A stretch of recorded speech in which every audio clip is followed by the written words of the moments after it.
On t'a probablement appris que le monde est divisé en 195 pays, 7 continents. Du nord au sud, de l'est à l'ouest, tout le monde se rejoint sur une même carte. C'est un tout cohérent, organisé. Simple, non? Eh bien, pas si vite. L'histoire nous a réservé quelques surprises géographiques. Des territoires sans nom, des pays qui bougent, des frontières qui fusionnent. Le monde est bien plus complexe que nos manuels scolaires ne le montrent. Alors prêt à découvrir des lieux insoupçonnés, des secrets millénaires et des mystères cachés des cartes du monde? Bonne nouvelle, c'est parti pour une exploration incroyable. Et pour commencer, une question qui hante l'esprit de plus d'un. Existe-t-il des pays que personne ne reconnaît? La réponse est oui, et elle se trouve en Transnistrie. Imagine une bande de terre nichée entre la Moldavie et l'Ukraine. On y parle russe, on y mange des pelménis. Le quotidien ressemble beaucoup à la Russie, mais le mot qui décrit le plus ce lieu est indépendant. Transnistrie, un pays sans État, un territoire sans drapeau ni monnaie, sans passeport, sans frontières, un lieu à part, un peu comme une île au cœur de l'Europe. Une région qui vit sa propre réalité avec ses écoles, ses hôpitaux, ses propres lois, son hygiène, sa culture. Un microcosme avec sa propre administration, sa propre police. Une entité séparée, mais sans reconnaissance internationale. C'est un pays sans nom sur la carte du monde. Son existence est un mystère. Elle interroge le monde entier. Comment un pays peut-il vivre sans être reconnu? Comment une population vit-elle sans appartenir à un pays? On pourrait penser que le monde est divisé en 195 nations, 7 continents. C'est une image simple, mais c'est une image trompeuse. Transnistrie nous rappelle que la géographie politique ne suit pas toujours les schémas que nous avons appris. Elle peut nous réserver des surprises, des zones d'ombre, des réalités qui ne s'intègrent pas facilement dans nos cartes établies. Mais les frontières, ces limites qui marquent nos cartes, sont-elles figées? Pourrait-on croire qu'elles bougent, qu'elles évoluent avec le temps? Il existe un archipel au large des côtes de l'Inde et du Bangladesh. C'est le groupe de îles du Sundarbans. C'est un labyrinthe de rivières, de marais, d'îles, de mangroves. Pendant des décennies, 2 pays se disputaient une petite île de cet archipel, New Moor. L'Inde revendiquait le contrôle de l'île. Le Bangladesh la réclamait aussi. Chacun croyait légitime. C'était un conflit territorial, une discorde qui marquait la carte du monde. Mais la nature a décidé de trancher le débat de manière inattendue. L'île a coulé peu à peu sous la surface des eaux. La mer a mangé son territoire. Le conflit a été réglé non pas par les armes, non pas par les tribunaux, mais par les flots. Nature a offert une solution radicale, un delete. De l'île, du problème, de la discorde. La nature a effacé le sujet. On comprend que la géographie physique est bien plus vivante, plus changeante que notre perception statique de la carte du monde. Les frontières ne sont pas gravées dans la pierre. Elles peuvent évoluer, disparaître. Elles ne sont pas immuables. Alors si tu pensais que la géographie est figée, statique, que la carte du monde ne change jamais, détrompe-toi. Elle est en constante évolution. Les frontières bougent, les îles disparaissent. Le monde n'est pas figé. Il est dynamique. Maintenant, prépare-toi à une aventure géographique qui te fera voyager de l'Europe à l'Asie en un instant. Imagine Istanbul, une ville qui s'étend sur 2 continents, l'Europe et l'Asie. Prêt à t'y perdre dans un véritable puzzle géographique. Le détroit du Bosphore traverse la ville, l'énucléant en 2 parties égales. Sur l'une des rives, tu peux prendre le métro, visiter des musées, des galeries d'art, te perdre dans des ruelles européennes. Sur l'autre rive, tu découvres des bazars colorés, des mosquées imposantes, l'atmosphère vibrante d'un marché animé. Istanbul, c'est un voyage dans le temps, un mix d'Orient et d'Occident. C'est comme si les 2 mondes se rencontraient, se touchaient et s'influençaient mutuellement. Plus tu découvres Istanbul, plus tu comprends que la culture n'a pas de frontières. Elle voyage, se transforme, se mélange. Plus tu découvres le monde, plus tu comprends qui tu es.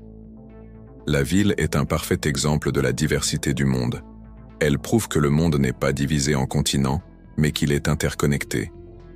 Il est un tout cohérent, organisé. Simple, non?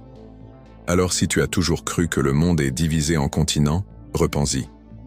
Le monde est interconnecté. Il est un tout cohérent, organisé. Simple, non? Mais attention, si un geste d'affection est naturel, spontané, comment il est perçu dépend souvent de la culture dans laquelle tu es. Un bisou, un baiser sur la joue, un geste d'affection tendre, naturel, spontané. Il peut sembler inconcevable qu'un tel geste puisse être mal interprété, mais c'est possible. L'acte le plus innocent peut être perçu différemment selon la culture. Un baiser sur la joue en France peut être considéré comme un manque de respect en Arabie Saoudite. C'est une différence de culture, de tradition, de valeur. Imagine un voyageur français visitant l'Arabie Saoudite. Il peut offrir un baiser sur la joue à un nouvel ami pour saluer son départ. Un geste naturel, spontané d'affection. Mais ce geste peut être mal interprété dans la culture arabe. Il peut être considéré comme un manque de respect, une offense. C'est une différence culturelle, un malentendu. Un baiser sur la joue peut-il causer un conflit culturel? Le monde est un patchwork de cultures, de traditions, de valeurs. Comprendre les différences culturelles est primordial. Un geste innocent peut être perçu différemment. Il est important de respecter les différences culturelles, de ne pas généraliser, de ne pas juger. Plus on comprend le monde, plus on comprend soi-même. Alors si tu as toujours pensé que le monde est un tout homogène, repense-y. Le monde est un patchwork de cultures. Prépare-toi à un voyage culturel qui te mènera des Philippines et en Bolivie. Une tradition étonnante, où la danse et le souvenir des ancêtres se rencontrent. Imagine une procession funèbre aux Philippines, une marche vers le cimetière. Les proches des défunts dansent, chantent, célèbrent la vie de ceux qui sont partis. C'est une manière de se souvenir, de se reconnecter aux racines. Imagine une famille en Bolivie qui conserve des crânes d'ancêtres. Ces crânes sont décorés, honorés, adressent des prières. C'est un lien avec le passé, une manière de garder le souvenir des ancêtres vivants. Deux traditions, deux cultures, deux manières de voir la mort, de la respecter, de la commémorer. La tradition des Philippins nous enseigne que la danse, la musique et la joie peuvent être un lien avec la mémoire, un moyen de se souvenir, de célébrer. La tradition de Bolivie nous montre que la mort n'est pas une fin, mais un passage, un moment de transition. Plus on comprend ces traditions, plus on comprend la richesse, la complexité de la culture humaine. La mort n'est pas une fin, mais un passage. Alors si tu as toujours vu la mort comme une fin, repense-y. La mort est un passage. Imagine le Brésil, un pays immense, riche, diversifié. Imagine des villes où l'on parle allemand, italien, japonais, des traces de culture qui se sont mélangées, qui ont laissé leur empreinte, des quartiers coloniaux, des communautés qui se sont intégrées, qui ont apporté leur culture. Le Brésil est un patchwork de cultures, de traditions, de saveurs. Imagine un voyage au Brésil. Visiter des quartiers coloniaux, découvrir des communautés, goûter à la gastronomie, écouter de la musique, observer les coutumes. Le Brésil est un lieu où les cultures se rencontrent, se mélangent, se transforment. Imagine une fête foraine, un carnaval, une danse. Le Brésil est un pays où les cultures se mélangent, se rejoignent, se fondent. Imagine un plat typique, un mélange de saveurs, d'ingrédients, de traditions. Le Brésil est un lieu où les cultures se combinent, s'enrichissent, se transforment. Imagine un artisanat typique, des produits artisanaux, des motifs, des couleurs. Le Brésil est un pays où les cultures se rencontrent, s'influencent, se transforment. Le monde est un patchwork de cultures, de traditions, de saveurs. Plus on découvre le monde, plus on découvre soi-même. Alors si tu as toujours vu le monde comme une mosaïque de cultures, repense-y. Le monde est un patchwork de cultures. Alors découvre le monde. Voyage, explore, apprends. Plus tu découvres le monde, plus tu comprends qui tu es. N'oublie jamais, le monde est une carte d'histoire. Et tu en fais partie, à la prochaine exploration. Attention, prêtez une grande attention. Je vais vous présenter quelque chose d'incroyable dans les 3,1 prochaines secondes. Souhaitez-vous accéder à une méthodologie de certification Google qui peut vous permettre de gagner 3, 5, 10 000 € ou même bien plus? C'est une méthodologie que très peu de personnes connaissent, un véritable océan bleu. De nombreuses personnes parviennent à générer d'excellents revenus grâce à cette méthode. Mais rappelons-le, ce n'est pas de l'argent facile.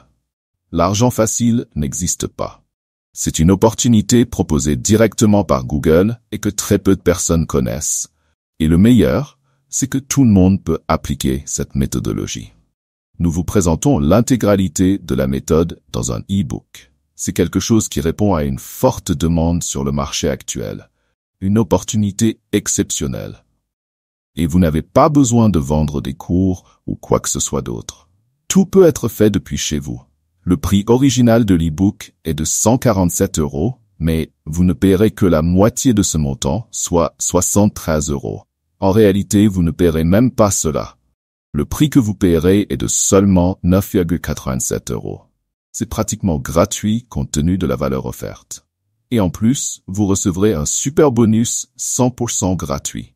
Et votre risque est nul, car après l'achat, vous bénéficiez d'une garantie de 7 jours pour demander un remboursement.